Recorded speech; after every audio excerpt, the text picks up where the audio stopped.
All right, everybody, welcome to the CISO series video chat. My name is David Spark. I'm the host and the producer of the video chat. We have a super fun show for you today. Let me just go through the basics of it. Right now, our topic for today is hacking high-profile accounts, designing extra layers of protection around more valuable users. And that could be people you work with, or actually people who are users of your tool, application, service, whatever it may be. Here we go. Our guests today are Roland Cloutier, Global CISO for TikTok, and Kate Keene, SVP with vArmor. You will see them in larger images as soon as I close this out. I got to give a big old thanks to vArmor for sponsoring this very video chat. They sponsored our last one in 2020, and they're sponsoring our, fourth one or third one. I can't remember. Keep my counts ready of 2021. All right. 5 different ways to participate. For those of you who have been regulars, you know this. So this is all old hat. My apologies. You're seeing this. You can just chat in the chat room. You can submit really bad ideas. I am expecting really good bad ideas for the topic of hacking high-profile accounts. Join us on video. Just type in "bring me on," all in caps. Andrew, the producer, will try to bring any of you on as much as he can. Ask a question. I'm sure you got good questions on this topic. And vote for your favorite question, because if a lot come in, I need to know which ones you want to hear most importantly. Just quickly, the schedule for today, 20 minutes, first 20 minutes, get your questions in, submit your bad ideas. At 20 minutes past the hour, the poll goes live. So you got 10 minutes to vote for your favorite bad idea. 30 minutes past the hour, we play Department of Yes. 35 minutes past the hour, we play What's Worse. And our winner from last week, which is Ian Pointer, he will submit the 2 bad ideas that will go head-to-head on What's Worse. Then vote for your favorite questions. Right after that, 5 minutes ago, your final advice. And at the end of the hour, we will change the link at the bottom of the screen to the icebreaker, and that's our cybersecurity speed dating. Next Friday, our topic is hacking BYOD, bring your own device, and unmanaged devices, an hour of critical thinking of all the devices we don't have agents on. That link at the bottom of the screen, that will allow you to register for next week. Go ahead and click on it at any time. It will not take you out of this chat at all. You can register and still very much be in the chat. All right. With that being said, let me close this out and actually begin our discussion today, which is on hacking high-profile accounts. I appreciate everyone being in. And they're laughing already. You're seeing the bad ideas coming in. You're going to get hit by a few of them. Awesome. That's great. Let me also mention, so normally I've been giving away an Amazon gift card for the best bad idea, which I announced the following week because so many come in and I can't determine which it is until I look at them all together. But here's what we're doing. We are up in the game. I don't have it yet because I'm ordering it right now, but you're going to get some serious swag, a cool CISO series sweatshirt if you have the best bad idea. So I want one of those. How do we get those? That would be pretty awesome. All right. So God willing, I'll be sporting one by next week. We'll find out. We're working on all that. All right. Let's go to our questions. I'm throwing this to you, Roland. We last time we chatted with vArmor, we chatted with them just about hacking your crown jewels. We perceive your high-profile accounts are a form of your crown jewels. One of the big issues was determining what your crown jewels are. I gotta assume knowing your high-profile accounts is a hell of a lot easier in terms of determining that crown jewel versus your sort of database crown jewels. What do you think, Roland? Yeah, I think, Dave, first of all, thanks for having me. Many time caller, first time participant. So this is awesome. Listen, at TikTok, obviously we're driven to make our platform security, number one, and that takes all forms across different accounts.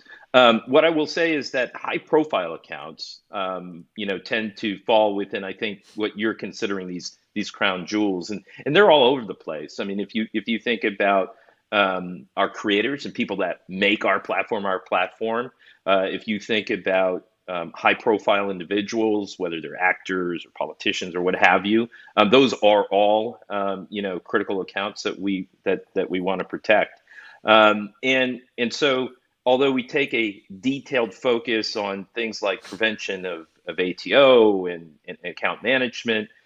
We do have a level of security that is specific to those, advanced protection accounts. And they are different. I mean, if you think about what's on platform, right, in the app on platform is different from enterprise and hosting defense, which we taken another advanced step to on the back end as well. So there's all different levels of crown jewels, if you will, but the focus is the same.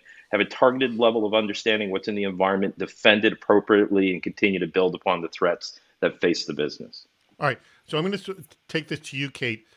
For all businesses, because TikTok is a different thing where they kind of cut two levels of high profile users. The people who actually use the app and then just the employees who work for the company. So I want to talk with you, like, just maybe you could just define roles in terms of who are the people that work for a company that have to be seen as a high profile account. I got to assume, and this is where I'm starting, and please add on, your basic executives, anyone who works in accounting and finance. Mm-hmm. Is that it, or is there more to it? No, there's more to it. It's interesting. We all think that it's basically your executives, and we've all gotten those emails. Hey, I'm the CEO and I need a gift card in 10 minutes. Can you quick send it? And there's those type of spoofs. The reality, though, is we're seeing a change in who those high profile targets are within a relationship within companies. So what we're seeing now is you have the traditional high profile. And then it's a question, and the Twitter breach is a great example of this. It's a question of if data is the new crown jewel, a lot of different types of data, it's people that have access to the data. So, the customer service reps being targeted in some of these accounts because they have access to get into the records. The security admin who might have a master password. So it's a question of kind of deconstructing who has access to your crown jewels, and they become that second tier of high profile account, that high profile user that you need to educate and protect.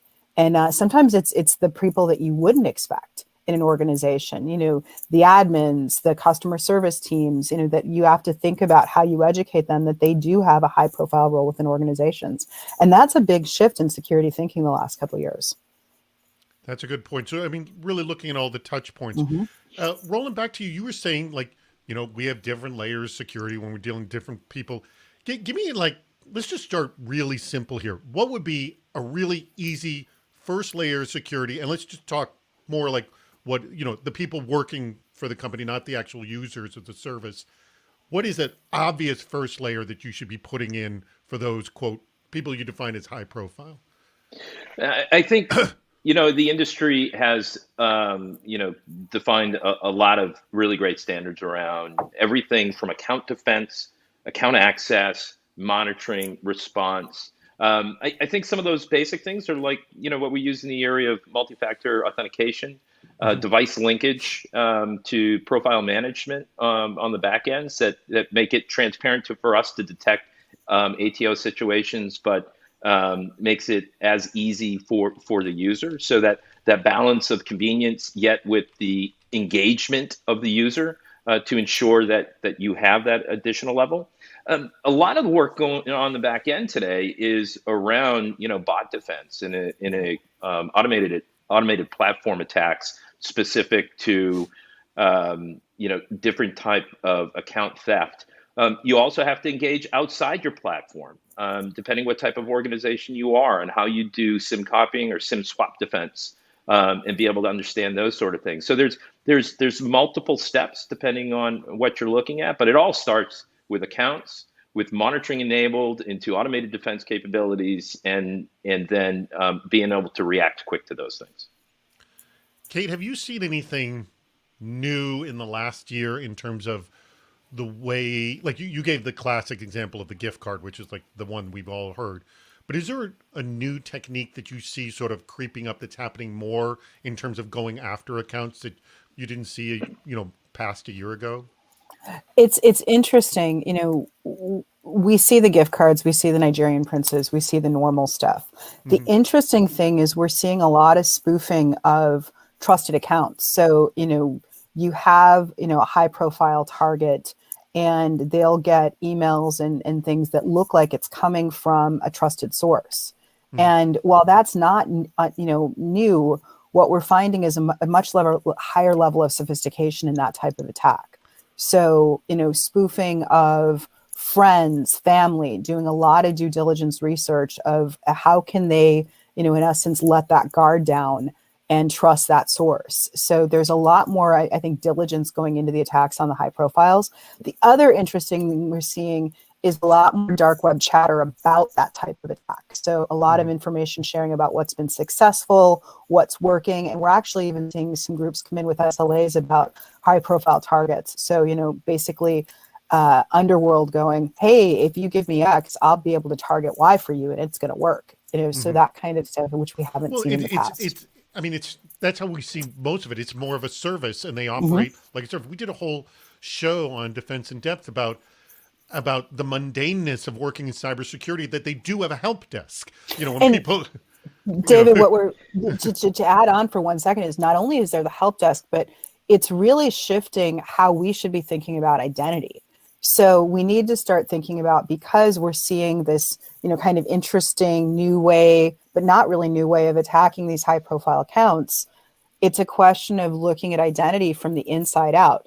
Is the user that's supposedly the user acting the way you would expect them to in the organization? Are they interfacing with the applications you would expect? Are they doing, the time of day stuff? So being able to look at identity from internal out to that endpoint is now something that really is becoming a big focus in how companies are looking to protect. One of the new hacks that we had seen, we talked about on the CISO Security Vendor Relationship podcast, was a hack of, again, if you were able to hack one person's account, get into their email, then you could start seeing threads and they'd be able to respond to very specific threads, which I got to assume, Roland, if someone is able to spoof someone actually in an email thread, so there's already discussion going on, they're responding like that person because they've taken over that account.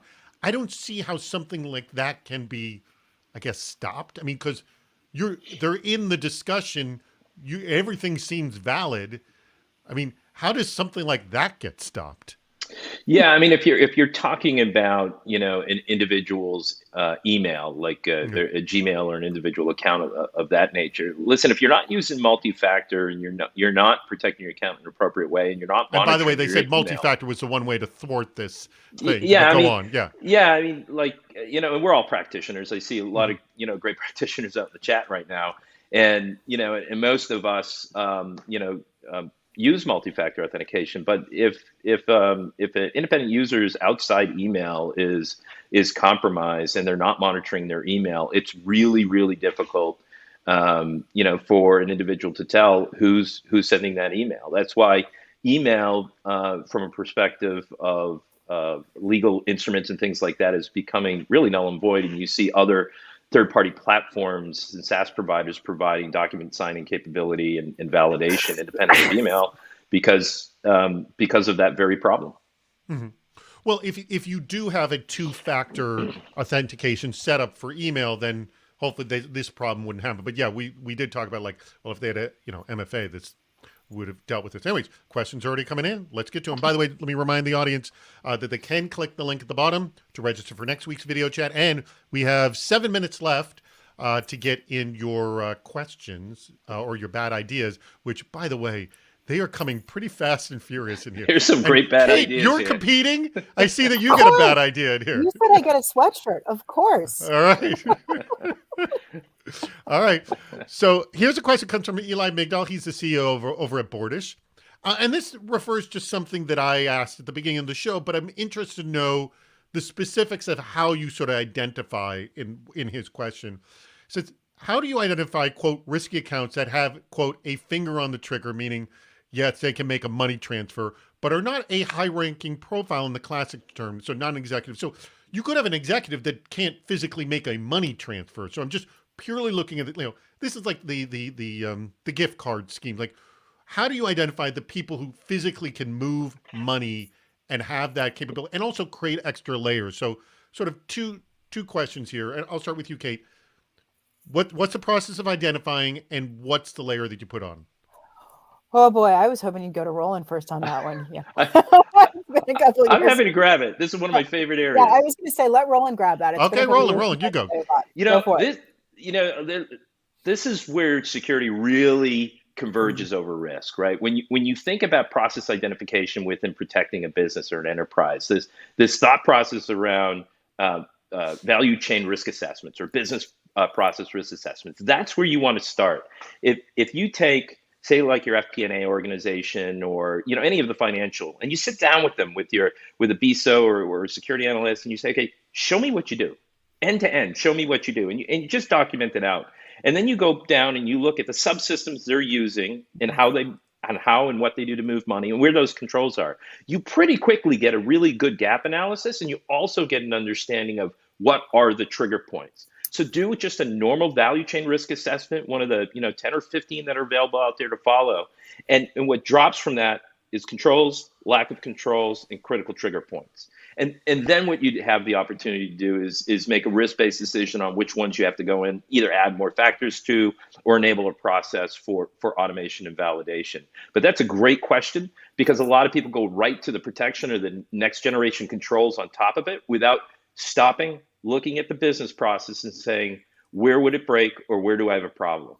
And I'm going to take that a step further. Okay. And you're dead right. Once you do that value risk assessment, and I agree with you, a lot of companies go straight to let's just fix the problem and not look at the assessment piece. It's then a question of validation. Is that everything? Is everything that you've made an assumption within your risk assessment all that it is? And what I mean by that is then it's a question of visibility. Are the applications, are the users you've identified, do they only have access? What else has access to those users or those applications? And then you have to look at it from, is there something that's been forgotten?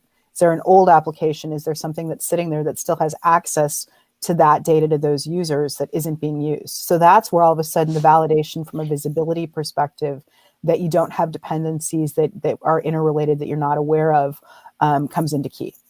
All right. 3 more minutes to get your bad ideas. And by the way, a really good question here from Edward Contreras, and I'm definitely throwing this your way, Roland. Edward is the CISO over at Frostbank. He's actually been a guest on the CISO Security Vendor Relationship podcast. And his question is, we keep our security practices private in order to protect our company. Yet, we ask our third-party vendors to disclose theirs. So when do our security questions go too far? That's a good one. That is a real good one. Listen, I think if you would have asked me a year ago, I probably would have a different answer. But what I'm finding in this space, as being challenged as a practitioner and as a leader in the industry, is really about the concept of transparency. So I'm always focused on security, but I'm as much focused on transparency and how we do it. So I think with regards to making your consumers, customers, whatever you're concerned about, having them understand the mechanisms by which you protect their interests, I think is critically important. I think when we start to dive deep into the actual elements of encryption management, what platforms you're using to manage the encryption, what data centers are located, we've probably gone too far. But honestly, I think it's okay to ask the hard questions. Be transparent about your engage stepped approach, your defense in depth process, the technologies you use. I've been doing this a couple of years. I've never had an issue. So you would tell the third parties that your story in that respect. I would give them that. I would show them how we protect it. And I like to engage in that process. I think the problem sometimes where we get after you get past page 44 in the third-party risk assessment that we're always asked, like when you get to page 45, now you're asking probably way too detailed questions. So staying at a higher level and engaging in industry standards in this space, banking has done it, the defense industrial base has done it, the technology sector has done it. There's a lot of good ones out there. You're probably good to go. All right.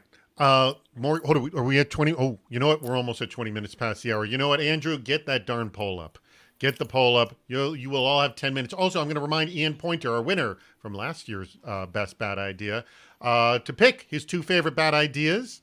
Try to avoid the ones that are voted the most, because those are usually the ones I use for the Department of Yes.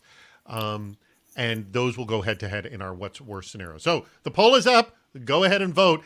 I would say vote early and often, but the damn tool doesn't allow you to vote more than once. I And we're not normally in would like you Chicago. to do Only that. I'm in Chicago. That's where you vote early and often. I That's know. Chicago. I lived in Chicago too for a while. All right, here another question from Rick Woodward. Have you implemented or seen a two-man rule implemented to spread risk of high-profile account activities like money transfers, or is this impractical in most enterprises? Essentially, the two key to launch the missile kind of a thing. Do you do something like that, or maybe for like money transfers over a certain dollar amount, something like that?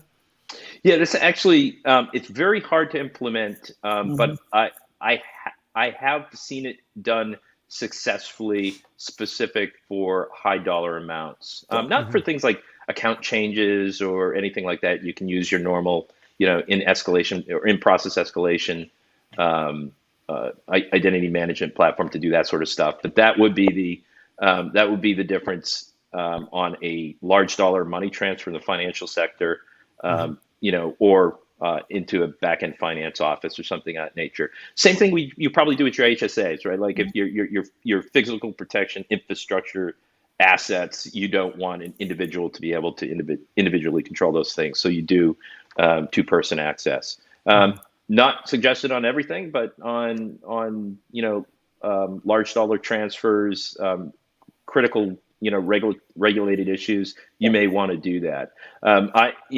For high value target account changes, some of those great ideas and things we use is being able to tie a device to an account and then require that device to actually make the change. So you can't do SIM swap, you can't do Oh, that was privilege one of the escalation on a questions. secondary device. Is just align it to the actual device in a very detailed way, and you can stop 95% of those issues.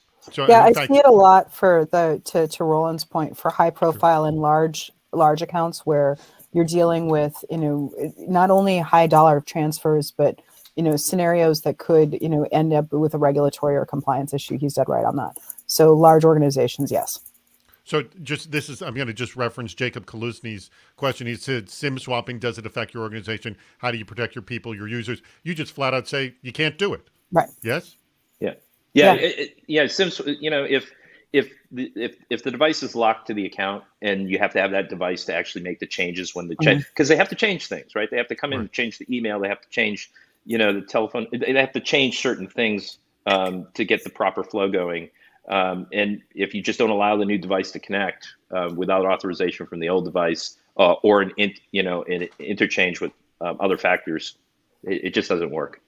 All right, I want to shift the conversation because we've been talking mostly about the thing that we all deal with in terms of high profile users. But Roland, you have a more unique issue is the actual consumers of your product. Some of them are high profile users in themselves. So they're not employees for your company at all. How does protecting them become a different story here? And why is it, by the way, why is it more important to protect them at a different level than, the average user? Like myself, who does not have much of a following on TikTok. Yeah, I think first of all, our focus is protect the entirety of the platform. So a lot of the things that are available for what we're calling here, I guess, high profile accounts, is actually available for users. We want the users to be engaged in the discussion about the protection and privacy of their account. We want to give them the controls to make certain decisions. However, when people are more subject to criminal activities, attempt to takeovers. If there's, people have their wallets, if they're high level creators, we want to ensure that we enable them in a more facilitated way to use those technologies. So the ability for multi-factor, the ability to have TOTP assigned to their wallet. All of these are escalated capabilities we put in place, but it all starts with the ability to look on and off platform, to partner with intelligence programs to see who is looking to, and I believe, I think Kate mentioned this earlier, the integration with external third parties to understand Mhm. who would want to target users of your platform, put in defenses there, work with the users on education on how to use the tools and technologies in place, have appropriate monitoring so when your system sees it, detects it, you can respond to it and protect those accounts in a very special way, lockdown, if you will, and that sort of thing.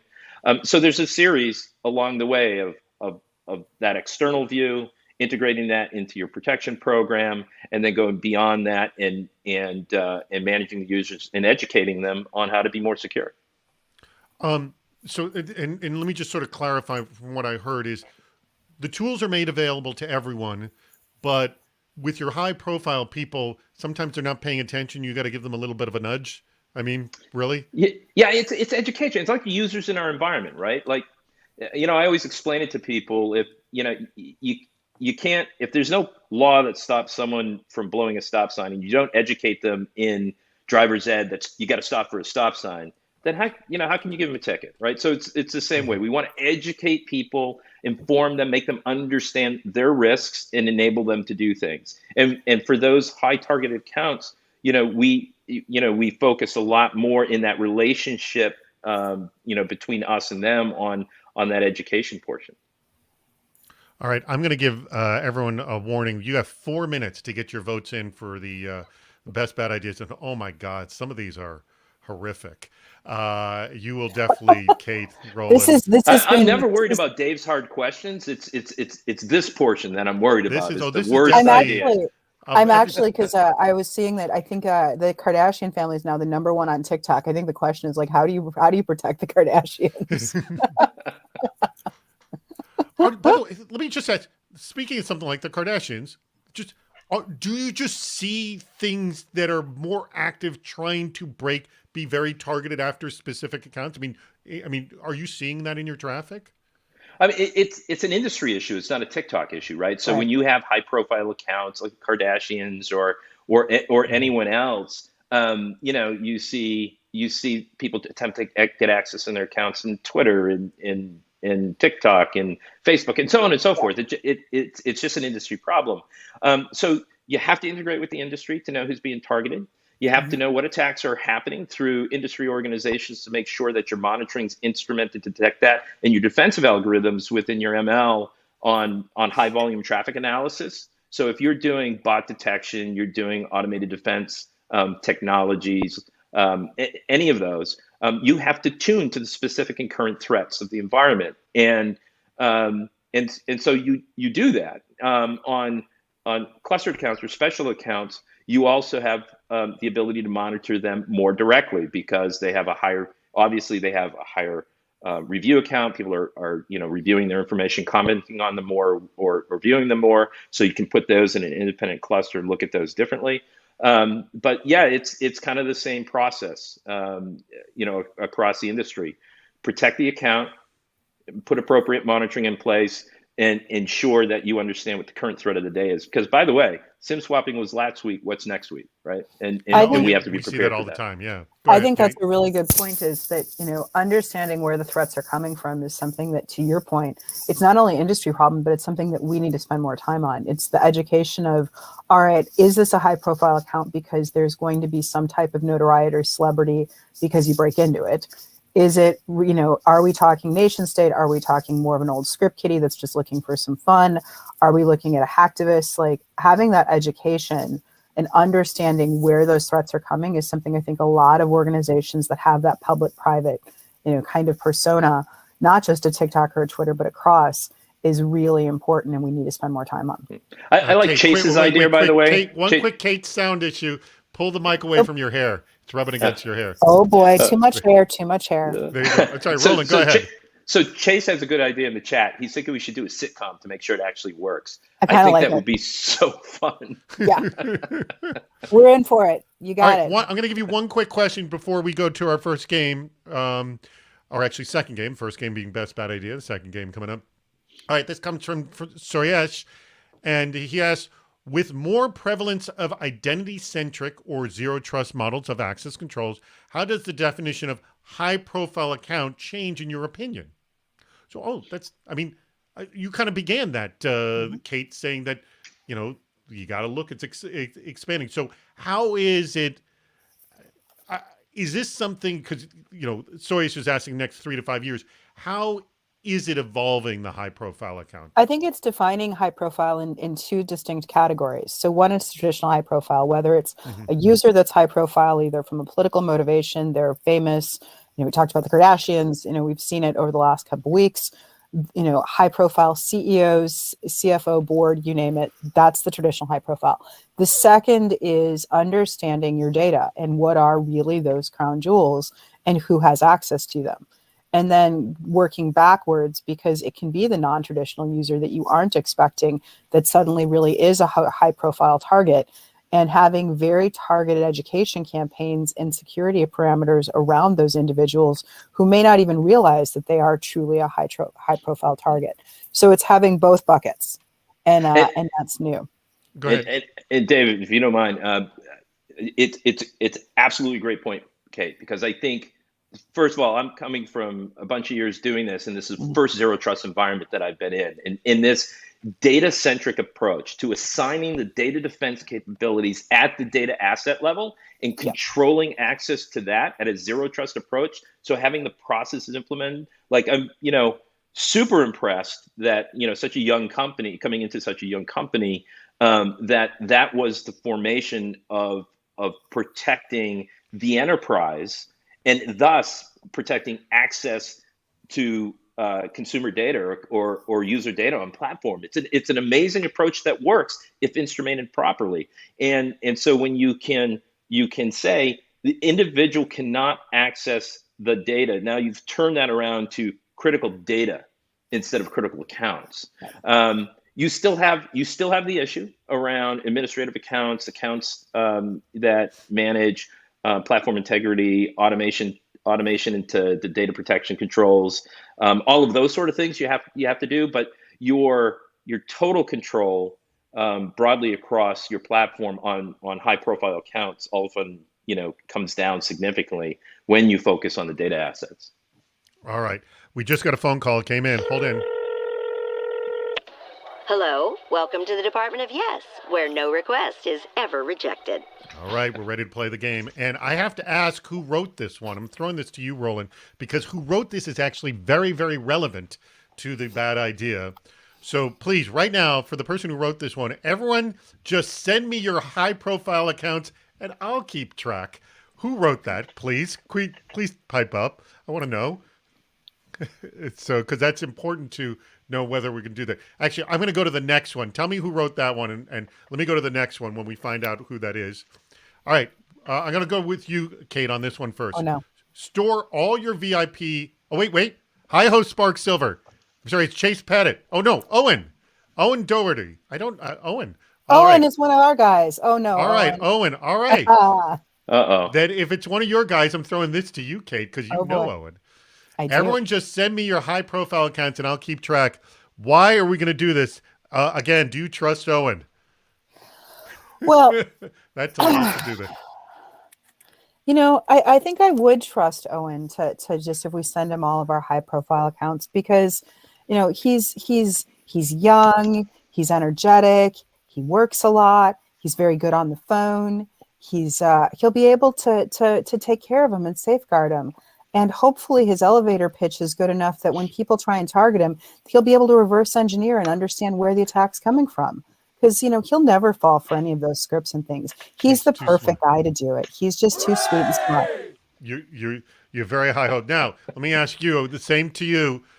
Everyone just send Owen your high-profile accounts, and he'll keep track. Do you trust Owen? Do you trust what Kate just said about her employee, Owen? Is that the way you're going to go?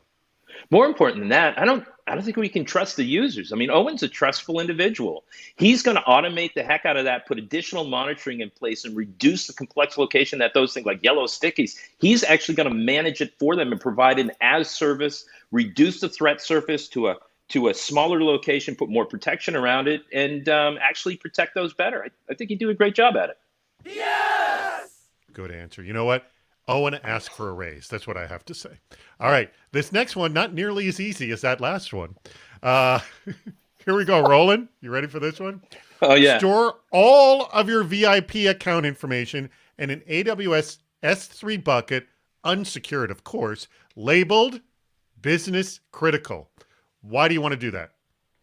Well, I think it gives the individuals that are critically important to the business, and we're going to let them know that it's there.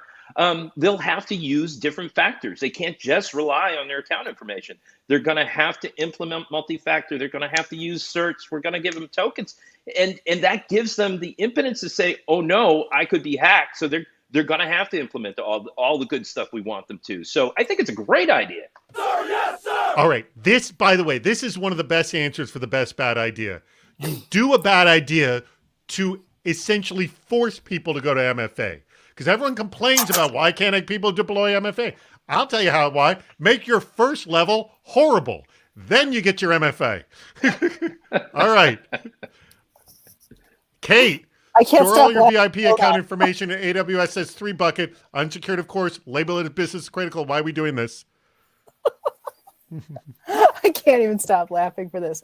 Because why not? Because it sounds like why a not? fabulous idea. Because our account manager told us it was totally safe, so that we're going to trust AWS for everything. Because cloud security is going to enable everything. So S3 bucket and AWS, why the heck not? Let's go for it. All right, I'm giving you a Oh yeah! and Oh no! because why the hell not is not much of an answer. Why All not? right. I'm But still now laughing this at Roland. no, it's I have to sort of move on. But by the way, hold on. We have another game. It's time to play What's Worse? All right. This is from our winner from last week, Ian Pointer. Ian essentially picked 2 of the bad ideas, and this is purely a risk management exercise, okay? So you don't actually have to deploy either of these, I should mention.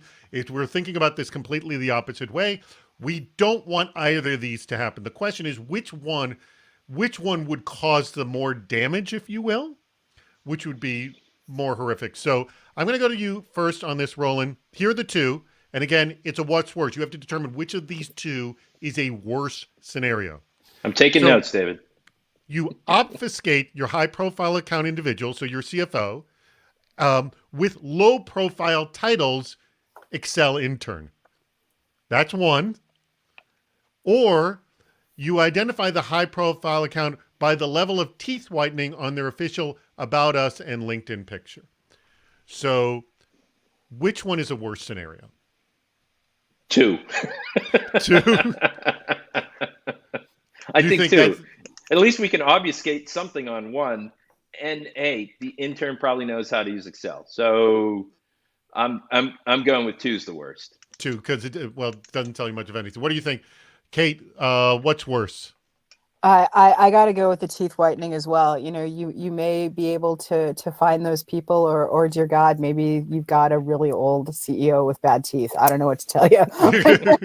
Yeah, well, yeah, that's a very good point. Yeah, I like Sean saying that's a version of security undercover boss. I think that's awesome.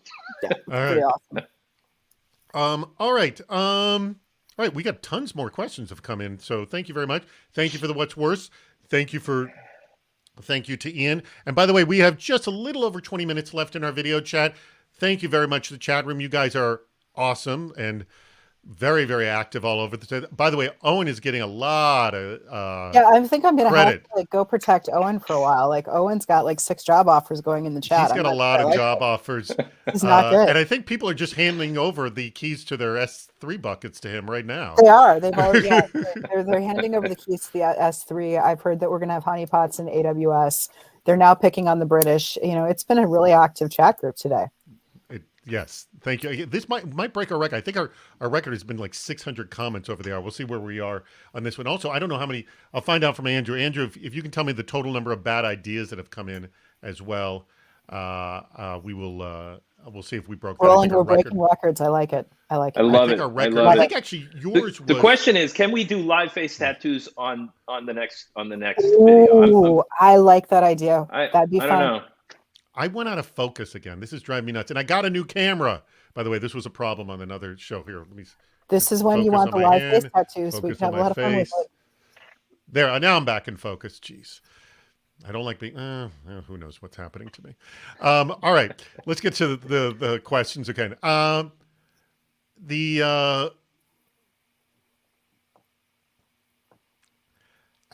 got it. So, okay, so this is Kevin Hackinson. This was voted up. I'm intrigued to know your take on this, Roland. how much should you worry about the high end, the state level attackers? Whoops, my state level actors, or the low end, the thugs with the $5 wrench attacks. I look at that as more of a DDoS attack. That's sort of a simpler attack. When developing your security policy, I got to assume you're looking at it at both ends. I mean, you got DDoS protections in place, but at the same time, you're doing your threat analysis as well. I mean, I guess, how do you break up sort of the planning of your security plan to look at, let's deal with the low level stuff, the people who are smashing the windows, versus the person who's casing the joint? So I think you're talking apples and oranges. Here's why I love the question. First of all, because this is reality. Think of the last few weeks that we've been dealing with, right? Right. I was on a call yesterday planning for a symposium in the fall between CISOs and lawyers, which that should be fun. And one of the questions, that was brought up was the reasonability to defense, which is what this is talking about. I think, again, from my opinion and how I develop my programs, is that you have to plan for minimum industry standards plus the assumed impact to advanced threats to your industry and your environment. Meaning, it can't always be about the minimum. The 80% of all problems are basic hygiene. Yes, those are table stakes. That's basic liability. Absolutely. But in every single different domain or industry, you have a specific threat profile. Meaning that banks can't just say, well, I'm just going to do minimum, technology infrastructure or what have you. You have to prepare for that.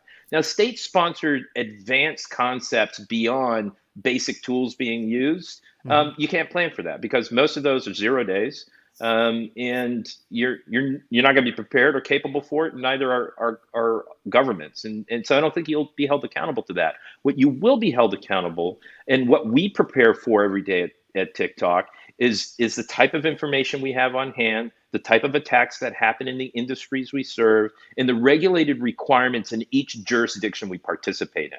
I think if you focus on those three things as part of your framework, as part of your policies, and as more important, as part of your technology and defense and depth stack and standards, you'll be fine. I'm going to throw this question from Jacob Kalisny to you, Kate. We've been talking about just sort of general, layers of protection for high profile users, but where does, and I'm adding adding an element to Jacob's question here, and then I'm going to add his.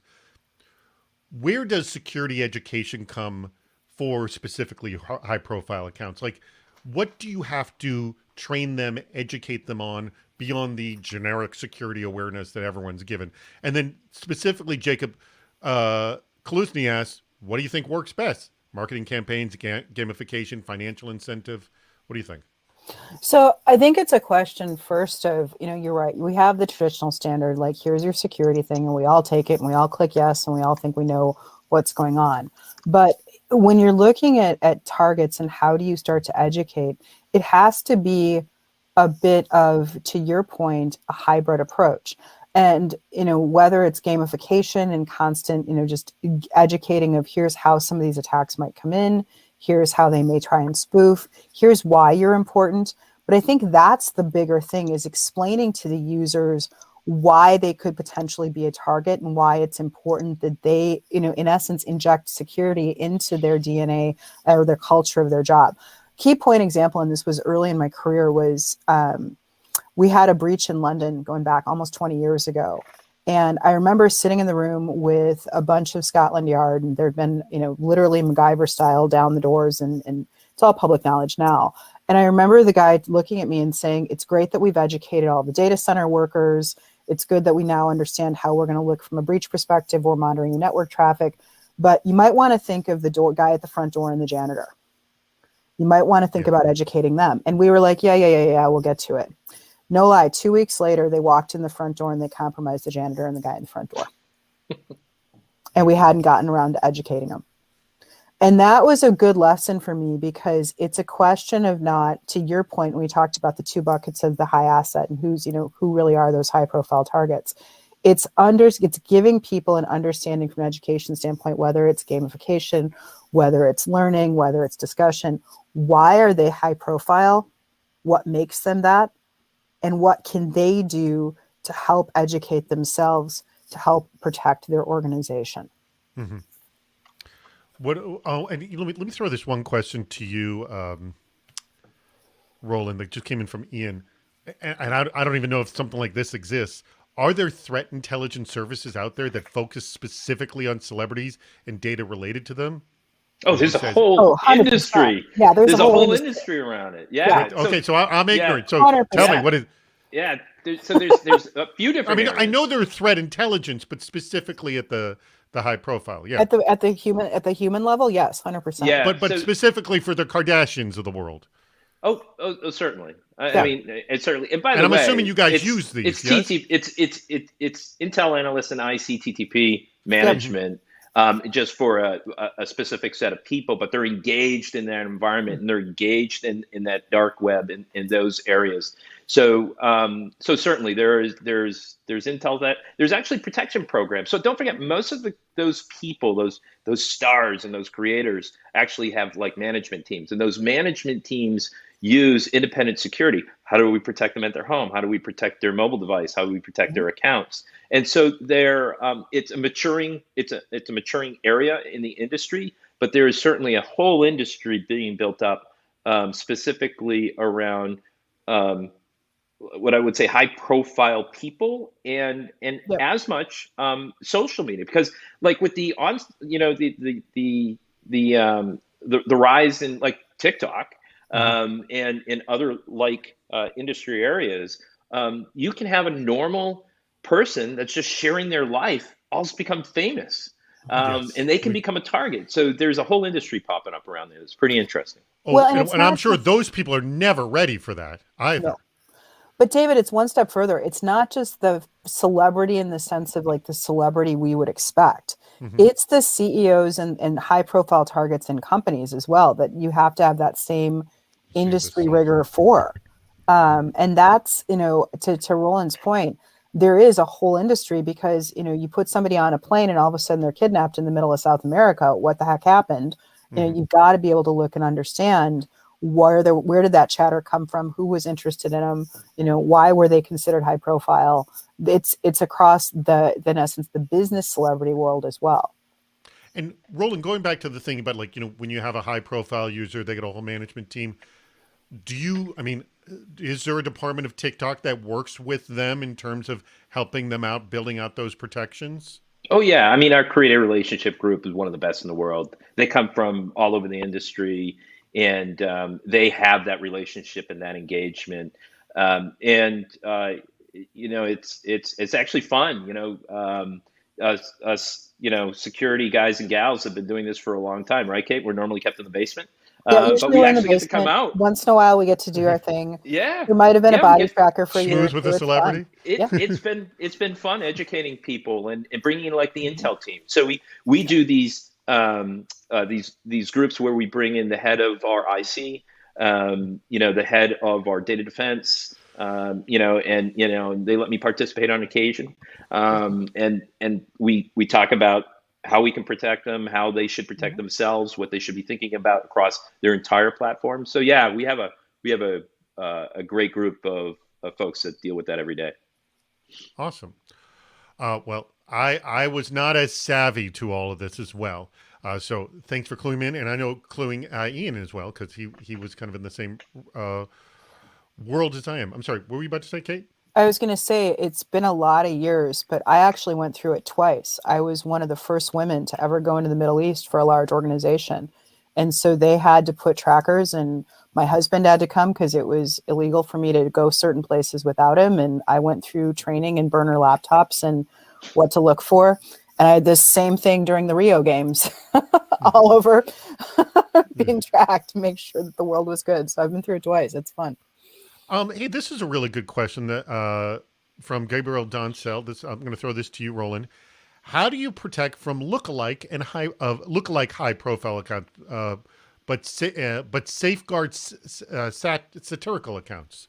So yeah, good And question. by the way, because I'm assuming you allow for satirical accounts. Yes? No? so I think um, what what we don't allow for is impersonation and misinformation and disinformation Sure. Okay. about entities, individuals, or So personalities. if it's So clearly noted that it is satirical, that's cool.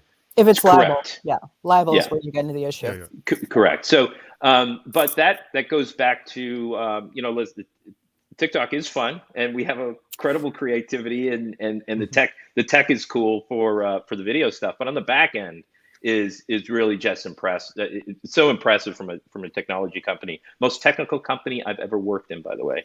And so their ML and AI that looks at accounts and makes decisions on whether it's trying to mimic another account, copy another account. We do handle defense. So if a handle is owned, we can park those or manage those. And then again, we do a lot of work outside of our environment, off-platform signals intelligence, on understanding what's trying to be bought and sold. So what accounts we think may be targeted, and we'll put special monitoring around those. So we have a multi-layered defense around personality and high-profile account attempts. All right. Very cool. Well, let me just quick reminder, everybody, click the link on the bottom of the screen to register for next week's video chat. We're going to just chat for a few more minutes more, and then we'll do a wrap up with both of you, your thoughts on this topic. And then please stick around, because in 9 minutes, we're all moving over to the Icebreaker, where we do our fun one-on-one meetups, and that's a ton of fun. If you haven't participated in it, it's a lot of fun. So please do. All right. This is... Well, this is, let me just hold it. Let me check these two questions here. They're having a party in the chat room. I know, Roland, they're going you've got nuts a in fan club the going chat on. room right now. Roland, you sincerely, I think, have your own fan club right now. I'm pretty impressed. This is awesome. The chat room kind of goes a little crazy. You know what? I'm going to go to one of my questions here. Thanks, Diane, by the way. Security is sexy. I keep telling people that. 100%. It is. I made a video about that years ago at RSA, actually. Like, how can we make security sexy again? I'll find that video and put it in the chat room. All right, I'm throwing this one actually to you, Kate, because we talked about this in the last video chat. We talked about protecting your crown jewels, and now we're talking about high-profile users, another form of crown jewels. Yep. So, and we're going to paint really broad strokes here, because I know it's a minefield of issues. What is the general difference of protecting the crown jewels of your data, assuming you know what it is, which I know that's difficult in itself, and protecting the crown jewels of your users? And I'll take you to Roland second on this. So Kate, you first. So I think, there's a blurred line. You got to understand one and the other together. So you got to take it if you're looking at it from a user perspective, are you thinking about the users in the sense like a social platform, the users that are using the platform, and how they're accessing their accounts, which then generates data? Or are you looking at it from a data perspective, and are they vulnerable users because somebody wants access through them to the data? So kind of all roads lead back to the data. And so when you're thinking about that and trying to protect your users, again, what is the motivation of attacking that user? Is it because you want to come through them to get at something like a crown jewel from a data perspective? They're going after financial transactions. They're going after key M&A activity. Or is it because they're high profile in themselves? And if you can compromise them, you can either damage them as a brand, or you can damage you can access their data and have financial gain, or no, Lord knows what, by stealing, their private messages and you name it. So you have to think about it from both perspectives. What's the motivation? And then I think into Roland, to your point, how do you look for a risk assessment? It's all about the risk assessment. What is the assessment of the motivation to attack the user? Is it one or the other? And then you can work back and reverse engineer how you protect. All right. So just give me 2 minutes on this subject as well. The crown jewels of just pretty much everything, your data, and how crown jewels of your users. Roland, what's the sort of the overarching way you look at those two? I look at data as the end game, David. I think I think the information asset, the digital asset, is what we're trying to protect. Um, in my 30 years of law enforcement and security, I've never seen anyone just attack an account without trying to get at something. So It's a means to an end. it's a means to an end, right? So if you remove the end, you typically remove the attack. So I start with the data. I think protecting the data in its most critical way, restricting that, whether it's zero trust, it's critical asset defense programs, however you do it for your organization, start there. And then understand the mechanisms by which and why people would be accessing that, and put an appropriate scale defense plan in place for each one of those access mechanisms. At the end of that, you're actually talking about an account, but what you're really talking about is attack vectors into a data asset that you're protecting. So that's how I look at it. Yeah, we need to have the tagline, "It's all about the data." Like, it's actually, I was talking with friends like yesterday. the economy's stupid. Yeah, right? It's all about the data. All right, I have to wrap this sucker up. Let me remind everybody that we are next Friday hacking BYOD and unmanaged devices, an hour of critical thinking of all the devices we do not have agents on. And stick around for the icebreaker. Oh, Andrew, why don't you change that link at the bottom of the screen to our icebreaker link? You can, by the way, with this last 5 minutes, you can feel free to click on that. He just did it. That's how fast Andrew is, the producer, who rocks, by the way, who is also editing all our shows as well.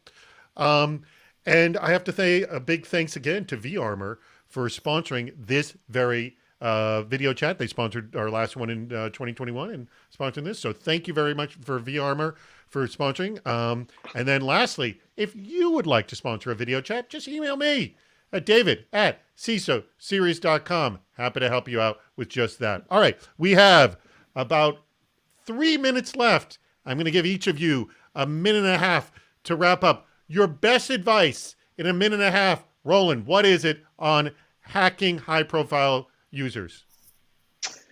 So what I would say is focus on what they're trying to get at, protect it, but most important, understand your threat surface.